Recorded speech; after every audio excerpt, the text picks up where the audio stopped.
નમસ્કાર, પંચાયત સમાચાર 24 માં આપનું સ્વાગત છે।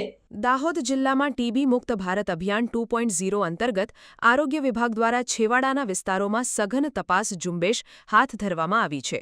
મુખ્ય જિલ્લા આરોગ્ય અધિકારી ડોક્ટર ઉદય ટેલાવત અને જિલ્લા ક્ષય અધિકારી ડોક્ટર પહાડિયાના માર્ગદર્શન હેઠળ તમામ પ્રાથમિક આરોગ્ય કેન્દ્રો ખાતે પોર્ટેબલ એક્સ-રે યુનિટ મારફતે શંકાસ્પદ દર્દીઓનું સચોટ સ્ક્રીનિંગ કરવામાં આવી રહ્યું છે।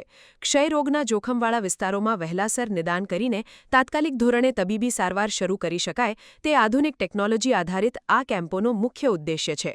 આ વિશેષ અભિયાન હેઠળ જિલ્લાના 172 અત્યંત સંવેદનશીલ ગામો પર વિશેષ ધ્યાન કેન્દ્રિત કરવામાં આવ્યું છે, જ્યાં 14 વર્ષથી વધુ વયના તમામ નાગરિકોનું ડિજિટલ પોર્ટેબલ એક્સ-રે દ્વારા પરીક્ષણ થઈ રહ્યું છે અને એક્સ-રેમાં અસામાન્યતા જણાય તો દર્દીની ત્વરિત નાટ તપાસ કરાય છે। આ કામગીરીને વધુ વેગવંતી બનાવવા કોર્પોરેટ સોશિયલ રિસ્પોન્સિબિલિટી અંતર્ગત આરોગ્ય વિભાગને કોંકણ રેલવે તરફથી એક x-ray van, Indian Oil Corporation Limited તરફથી એક ટ્રુ નેટ મશીન અને સ્ટેટ ફંડમાંથી અન્ય 2 ટ્રુ નેટ મશીનની ફાળવણી કરવામાં આવી છે। મેડિકલ ઓફિસરો, આશા વર્કરો અને પાયાના આરોગ્ય કર્મીઓ આ ઝુંબેશમાં સક્રિય ભૂમિકા ભજવી રહ્યા છે। વડાપ્રધાન નરેન્દ્ર મોદીના નેતૃત્વમાં કેન્દ્ર સરકારના 12 વર્ષ પૂર્ણ થવાના અવસરે દાહોદમાં જનકલ્યાણકારી સ્વાસ્થ્ય સેવાઓને વધુ સુદૃઢ બનાવવામાં આવી છે।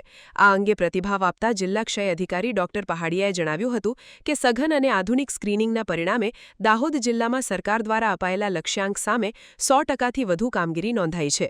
દર્દીઓને શોધીને સત્વરે સારવાર હેઠળ આવરી લેવાના સહિયારા પ્રયાસો થકી છેવાડાના માનવી સુધી ઉત્તમ સ્વાસ્થ્ય સેવાઓ પહોંચાડી ટીબી મુક્ત ભારતના રાષ્ટ્રીય સંકલ્પને સાકાર કરવાની દિશામાં દાહોદ જિલ્લો નોંધપાત્ર સિદ્ધિ હાંસિલ કરી રહ્યો છે। હાલમાં દાહોદ જિલ્લામાં ટીબી મુક્ત ભારત અભિયાન 2.0 અંતર્ગત CSRમાંથી કોંકણ રેલવે દ્વારા એક એક્સ-રે વાન તેમજ IOCL ઇન્ડિયન ઓઇલ કોર્પોરેશનમાંથી એક ટ્રુનાટ મશીન ગરબાડા ખાતે અને 2 સ્ટેટ CSRમાંથી પીપલોદ અને બોરડી ખાતે અમને મળેલ છે, જે અંતર્ગત અત્યારે હાલમાં છેલ્લા એક વર્ષમાં દરરોજ 150 જેટલા એક્સ-રે આ કોંકણ રેલવે દ્વારા આપેલ એક્સ-રે વાનમાં થાય છે અને સાથે સાથે મહિને 440 જેટલા ટ્રુનાટ ટેસ્ટ એક ટ્રુનાટ મશીનમાં થાય છે, જેથી અમારા નોટિફિકેશનમાં છેલ્લા 4-5 મહિનાથી ખૂબ સારો એવો અમને પ્રતિભાવ મળ્યો છે, જ્યાં 100% ઉપરાંત પણ કામગીરી અત્યારે નોટિફિકેશનમાં દાહોદ જિલ્લામાં નોંધાઈ રહી છે।